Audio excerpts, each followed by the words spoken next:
Tonight on Wolf Tracks, we hope you brought your bug spray. Wolf Tracks is headed to the great outdoors to bring you the joy of camping.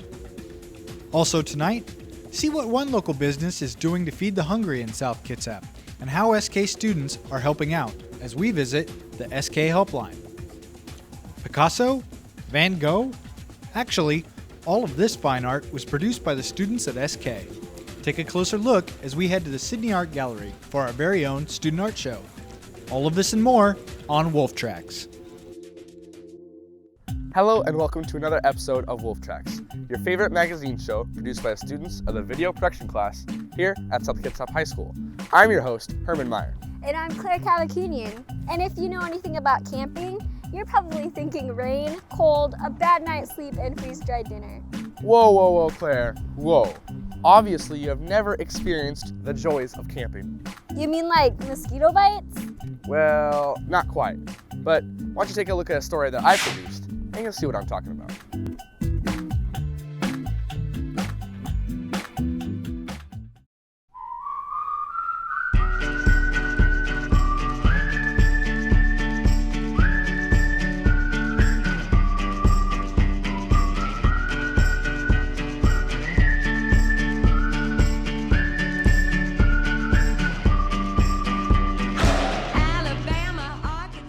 When a person hungers for the basic necessities, for a change of pace from the everyday grind, where do they turn? The choice for one local Boy Scout troop is to go camping.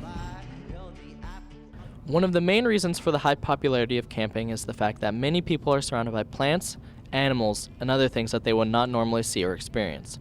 The wilderness of the outdoors can be very alluring for many people. Why I like camping is because you get out of the city, you get to be with Mother Nature, fresh air.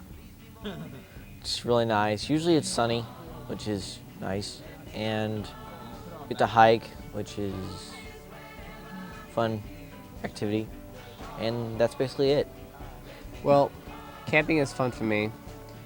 I like being out in the woods. It just gets away from technology and bringing back to the past when people did not have much technology.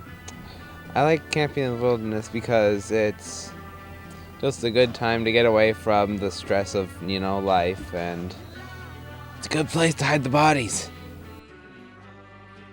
One thing that nobody can go without is food, and no better food can be found than when camping.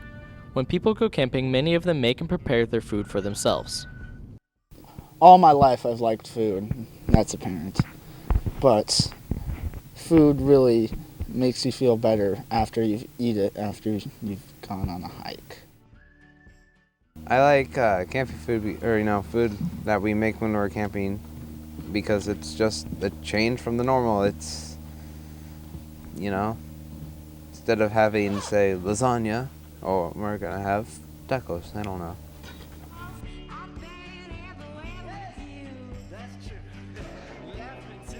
In addition to the food and the great outdoors, the time spent with friends while camping can be an invaluable experience that many cherish for a long time to come. Camping's good with friends because you get to hang out with them, not around the city where there's all gossip and stuff and rumors and all that.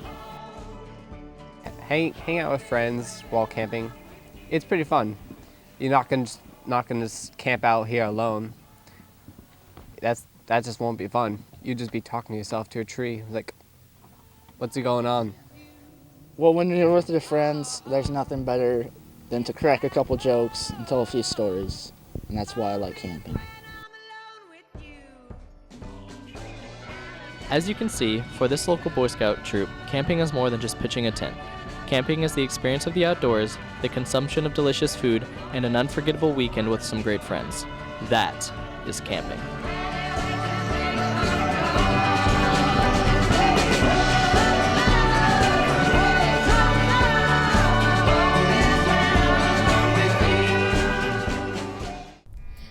I guess camping isn't so bad, but isn't there a way I can still be out in the woods, go for a hike, and still be home in time for American Idol? Well, Claire, there is one way. Have you ever heard of disc golf? No. Does this mean I have to change my shoes? Well, not quite. For those of you at home, put up your feet and enjoy this next story produced by Caleb Strutz, all about, you guessed it, shoes! I mean disc golf.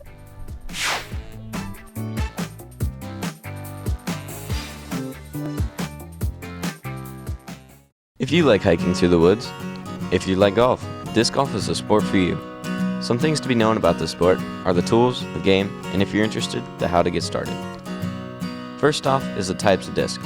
Some key discs for any course is a driver, a mid-range, and a putter. A fairway driver. Basically, it's pretty stable and you have the little indent right there. The mid-range is different because it's got that little lip, and that's why it's not meant for distance. It's meant for, it's kind of like your iron in golf. Like you tee off and you're too close for a driver, but you're too far from a putter. This will be the go-to disc. Now, a putter has kind of a longer and, let's say, just a deeper part because it's not meant for distance, it's meant for accuracy. How these discs are chosen is up to you. I own 2 drivers. One is understable, that means it banks to the left. And then I have just a regular, like, old driver. It's pretty stable, pretty straight, good for amateurs. And I used to have a mid-range, but I lost it. And a putter. Second is the game. You may ask, what are the rules? How do I play? Well, here's some things you should know. Before each course there's a map. And on this map it shows you where the pin is at. The second thing you should be aware of is the signs around you. These could be a fence, a driveway, a sign, or even a piece of bright orange tape. These signs usually mean that you can't cut through the woods here, or you have to bend it around this tree. Another thing to be aware of is how many throws you have to get to the pin. This is usually established before the round of golf by saying every hole is a par 4. Each hole, usually we play a par 4 or par 3, which means the goal is to get the disc in the basket in 3 or 4 shots. And aside from the rules, there's also styles of throws in play. I throw with an X step. That means you have your left leg forward if you throw right hand. You have your left foot forward and your right foot back. Then you step with your right, cross over behind with your left, and then use your hips to get as much velocity as you can. Third is how to get started. If you're interested in starting up in the sport, you may want to know where you can buy equipment and where you can play. Your Big 5, Kitsap Sports. If you go to Dollywood, he has his own shop. I'd recommend there. But if you're just getting started, here's some tips. It's probably easier to buy a beginner set rather than disc by disc. A starter set at the local sporting goods store, just to get used to playing with a driver and a mid-range and a putter, so it gets to get used to the feel of the different kinds of discs and when to use which ones. Don't go all out right away. Play with someone who has some extra discs to see if you even like the sport. Another thing to recognize is where you can play. There are many parks in Port Orchard and Bremerton. Nad Park, which is a public park in Bremerton, or Dollywood, which is a private course in Malala. Now that you know a little about disc golf, remember to be safe by wearing bright colors and making yourself known. And always remember to respect the course and other people around you. The best thing about disc golf is that it's a completely free sport to play. That's right. So, Herman, what word would you use to describe our next story? How about masculine? Not quite. Or rugged? Also not quite. Well, then what is it, Claire? What's the next extreme sport we'll be learning about next? Our next story is about our rough and tumble SK cheerleading squad produced by Cassie Armitage. Huh, I was way off.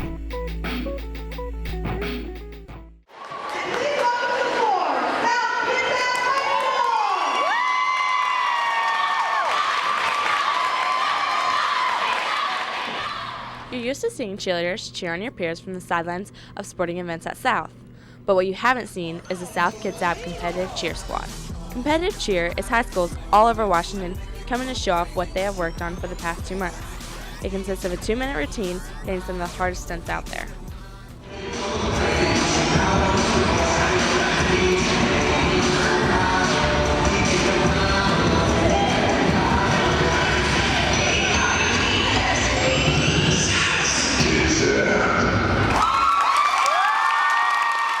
Each group is called a stunt group. there's the flyer, who goes into the air and hits her body positions. To be a flyer is very fun and also can be very scary at times. You just have to trust your bases and the stunt will go good. Next in the stunt group, you have your bases. They support the weight and hold the stunt up. Being a side base is really fun. It's really nice because you get to be in control of the stunt, but it can be really stressful at times because you can be held reliable. But I love it. Being a side base is really, really fun, and I love it because you can be in control of the stunt and you get nice muscles. You get hurt sometimes, but that's what it takes to make the stunt hit. Last in the stunt group, you have a back base. They make sure the flyer doesn't fall and helps the two side bases support the weight. To be a back base, you have to be pretty strong. You have to push the girls up, and so they generate enough power to go up to the top of the stunt. And if they fall, you have to be there to catch them, and you can only worry about your flyer. You cannot let your flyer drop. That's the most important thing about being a back base. Before a big competition, lots of practice goes into it. Stretching, going over stunts, and sadly, people getting hurt. But no matter what happens, the cheer routine must go on. South Kitsap.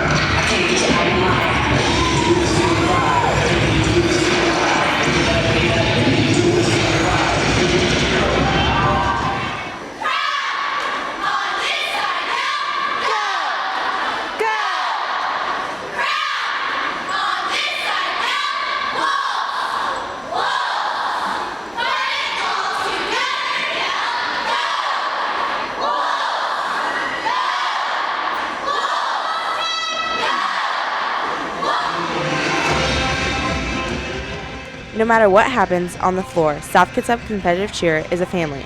They have fun together and they work it on the cheer floor.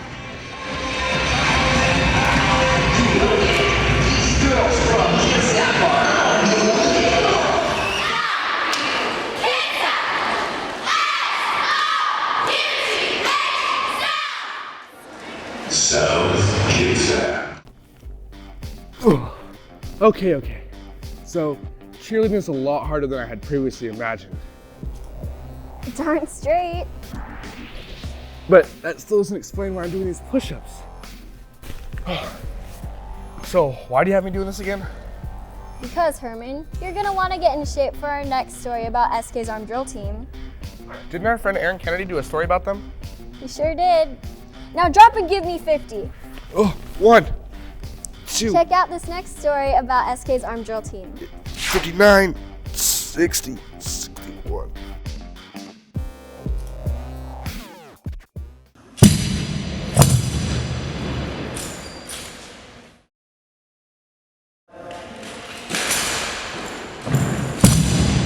South Kitsap High is known for its amazing teams. One that holds up this reputation is its own armed drill team.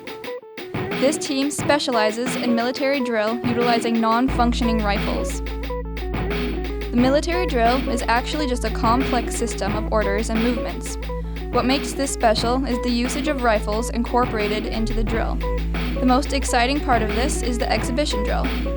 Armed exhibition is difficult because you have to memorize a lot of different spins and irregular movements. This is an orchestrated system of made-up movements to awe the audience. Slapping, slamming, and spinning are the tools they use. 50% of the armed drill team is sound-based, so we need to get our slaps and slams on.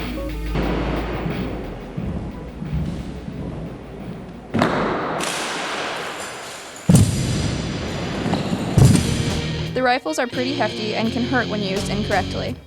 It's about 12 pounds. Gets pretty heavy after spinning for a while. I think I broke my hand about 4 times so far. Since the team was started, they've performed at countless competitions and school events. The man in charge of teaching this team is Nicholas Kennedy. Yeah, I'm very proud of my drill team. We come every day after school, 10 hours a week. We've had a lot of injuries, but the team still pulls it together and comes. Our drill team is very dedicated, and as you can see from the pep assembly, we know what we're doing. Nick is the brains of the whole team and must call all the commands.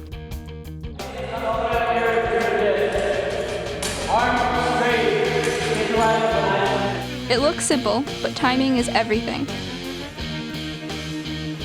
The 16 members of the team are practicing for upcoming events, so if you see them in the hall, give them some recognition. So Claire, what do you think? Well, I enjoy the artist's interpretation of the post-classical genre with an abstractionist twist. The color harmony scheme attempts to achieve reconciliation between the aesthetics of design and the more commercial demands of industrial mass production. It's very Bauhaus, very Dada. I could be wrong though. What do you think, Herman? Well, you see with the, well, I don't really understand art. Well, then you should check out this story I put together on the Student Art Show at the Sidney Art Gallery. Oh, I get it.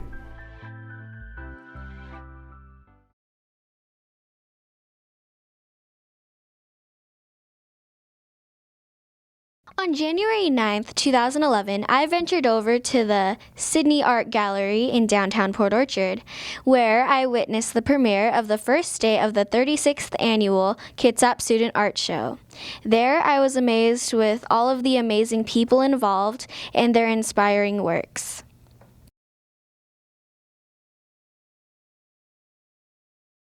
I am Pam Heinrich, the current president of the Sidney Museum and Arts Association.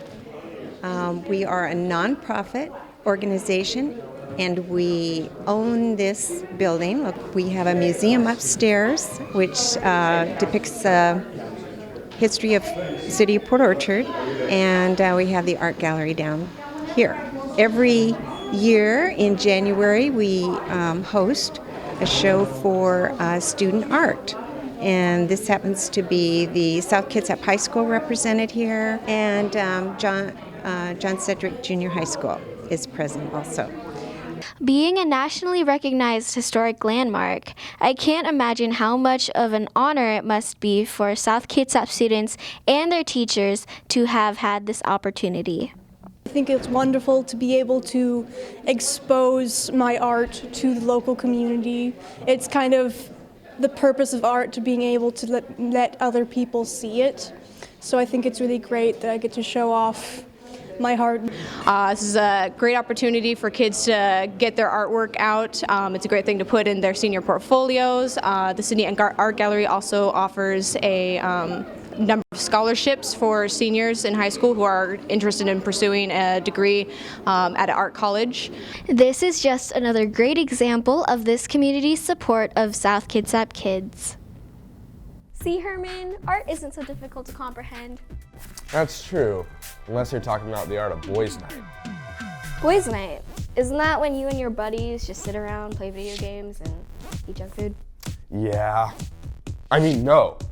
Boys' Night has a long and rich history of dudes just hanging out with other dudes. And that qualifies as art. To the untrained eye, yes. Check out this next story by Josh Kimball and Anthony Hoskins, chronicling Boys' Night through the ages. And you're sure that qualifies as art? It's a thing of beauty. Throughout the years, teenage boys have come together on their weekends to hang out with their closest male friends. This night has evolved and changed into what is now known as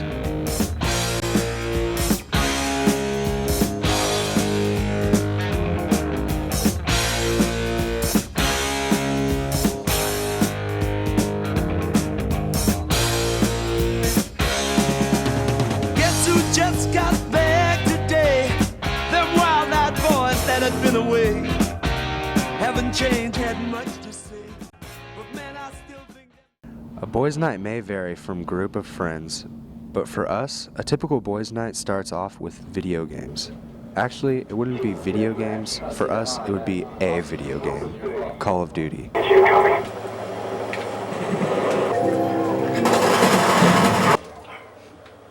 Oh, 8 and 12. Whoops. 9 and 15. But what were the older generations playing?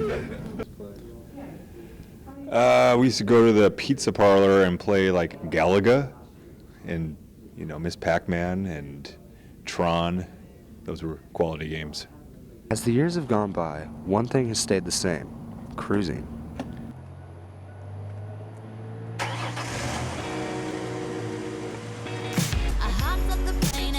Come on, guys.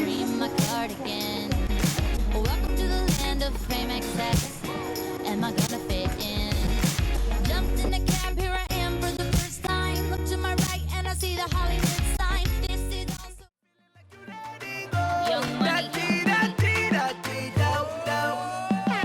Cruising is a time for the boys to be free and show their true colors. And the way you are wine and the way you are going, they say the man I'ma try to rush you like the bread and stop. Yo, but baby girl, will you be mine? Let go, show your skin because you're one of a kind. Me not gonna lie, girl, I must be in love, cause the way you are going, you have my caught up. Girl,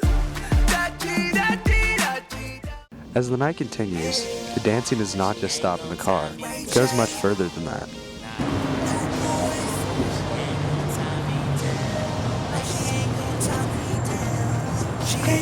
Our favorite dance would have to be the jerk.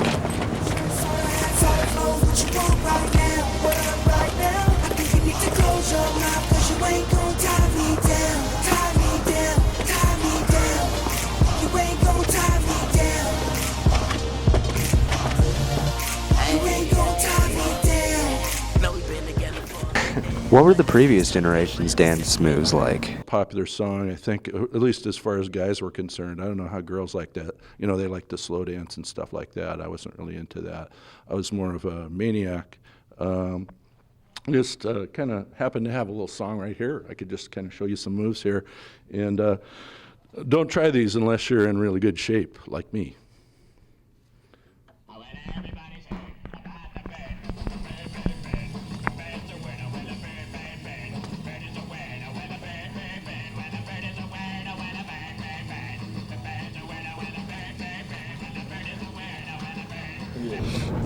As we get to Taco Bell, we all decide what we want to eat. 5 soft and 5 hard? No, just get the big box. All soft. Like, yeah. Yeah, well, they give me soft or hard. Well, okay. All soft. Okay, we got all soft. All soft. Thank you. Have a great night. Yeah. We have tacos, and we are now commencing our operations. We're moving our base to SARS Marketplace. Okay, that's good. Yeah. So what does the boys' night actually mean to the boys? Well, boys' night doesn't really apply. We are men. Men's night. And although I only met some of them today, this is the rest of my life, and I want to spend it with them after tonight. Whether it's going to Fred Meyer and just dancing my butt off, or going to Taco Bell and gorging myself on some delicious burritos. Boys' night is very special to me. I just want everyone to know this. As the night comes to an end, we are left with full stomachs, hoarse voices, tired bones, and a new sense of brotherhood. All in all, it was a very successful boys' night. Ah, boys' night. Truly making the world a better place. You know, Herman, just a block from SK are some folks who are actually making our community a better place. You mean the SK Helpline? Exactly. Take a look at their facilities and how SK students are getting involved in this next story by Austin Fritz. Just a couple blocks away from South Kitsap High School on Mitchell Avenue lies the South Kitsap Helpline. Over the course of time, the Helpline has been in top form, letting other programs join and help making the Helpline a successful place. We have a great partnership with the South Kitsap High School. We have students from the horticulture program come and help with transplanting and seeding of some of the items for our nursery, which gives them good job experience and helps us out tremendously. Jennifer Hardison works hard with her team every day to give and sell many kinds of products such as canned food, bathroom appliances, and much more to many customers. They also support many kinds of programs for South Kitsap High School. We participate with the Community Transitions program in a program called Prom Closet, which is a program that collects and then donates out formal wear for kids and adults who are in need. So that's a great program that we're a part of with the high school. The Helpline has been supporting many programs for the South Kitsap School District. Without it, there will be no condition for the nursery to sell many of their products to many people. Things here at the nursery are going rather smoothly, considering we've just been here for the last 6 months. We've grown, we've sustained, we've done what we can, and we've fed almost over 15,000 people this year so far. Whew, that's a lot of people. Over the years, the South Kitsap Helpline has always been looking for many types of volunteers to help keep it running. We need all types of volunteers. We need people that are excited to help in the food bank and actually pack grocery baskets for people that are coming to our food bank. We need volunteers to help in our office, to help us with administrative things. We need volunteers that can come up and help with the nursery and the nursery production, preparing things to sell and doing the seeding and planting. So we have a lot of different activities that volunteers can get involved in here. The Helpline has been a great place to volunteer, especially getting ready for the holidays. I, myself, Austin Fritz, in the white sweatshirt, had helped the Helpline set out Christmas trees. It was a lot of hard work, so some other people should try this out. Here's some info why the high school kids should support the South Kitsap Helpline. The high school kids have always been tremendous supporters of what we do here at Helpline.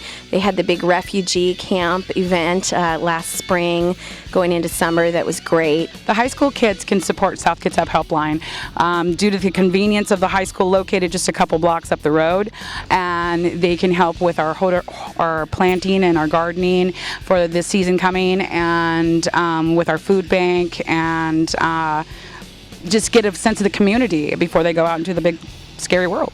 Jennifer, Cherry, and many others in the Helpline have always been neighbors for South Kitsap High School. High school students should volunteer for planting many plants, sell products to many customers, and always have a lot of fun. So to those of you watching this, do great stuff in our community. Have some pride. Get involved. The South Kitsap Helpline is always welcome. Those are all the stories we have for you today on this episode of Wolf Tracks. That's right. And if you're looking for all things South Kitsap, you can always tune into SKTV Wave Channel 205 for all kinds of news, sports, and events. I hope you enjoyed this episode of Wolf Tracks. I'm Herman Meyer. And I'm Claire Cabacunian. Thanks for watching.